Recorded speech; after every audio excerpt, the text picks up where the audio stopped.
Que cette lecture soit une bénédiction pour chacun de nous. Genèse chapitre 13.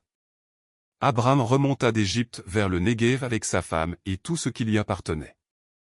Lot était avec lui. Abram était très riche en troupeaux, en argent et en or. Il se rendit par étapes du Néguev jusqu'à Béthel, jusqu'à l'endroit où était sa tente au début, entre Béthel et Haï, là où se trouvait l'autel qu'il avait fait la première fois. Là, Abram fit appel au nom de l'Éternel. Lot, qui voyageait avec Abram, avait aussi des brebis, des béhufs et des tentes. La région ne suffisait pas pour qu'ils habitent ensemble.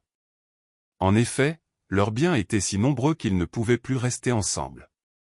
Il y eut une dispute entre les bergers des troupeaux d'Abram et les bergers des troupeaux de Lot. Les Cananéens et les Phéréziens habitaient alors dans le pays. Abram dit à Lot, qu'il n'y ait donc pas de dispute entre toi et moi, ni entre tes bergers et les miens, car nous sommes frères. Tout le pays n'est-il pas devant toi? Sépare-toi de moi. Si tu vas à gauche, j'irai à droite, et si tu vas à droite, j'irai à gauche. Lot leva les yeux et vit que toute la plaine du Jourdain était entièrement arrosée.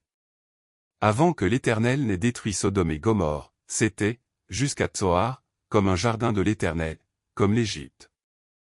Lot choisit pour lui toute la plaine du Jourdain et se mit en route vers l'est. C'est ainsi qu'ils se séparèrent l'un de l'autre. Abram s'installa dans le pays de Canaan, tandis que Lot s'installait dans les villes de la plaine et dressait ses tentes jusqu'à Sodome. Les habitants de Sodome étaient mauvais et péchaient beaucoup contre l'Éternel. L'Éternel dit à Abram, après que Lot se fut séparé de lui, lève les yeux et, de l'endroit où tu es, regarde vers le nord et le sud, vers l'est et l'ouest. En effet, tout le pays que tu vois, je te le donnerai à toi, ainsi qu'à ta descendance pour toujours. Je rendrai ta descendance pareille à la poussière de la terre, de sorte que, si quelqu'un peut compter la poussière de la terre, ta descendance aussi sera comptée. Lève-toi et parcours le pays dans sa longueur et dans sa largeur, car je te le donnerai. Abram déplaça ses tentes et vint habiter parmi les chênes de Mamré qui sont près d'Hébron. Là, il construisit un autel en l'honneur de l'Éternel.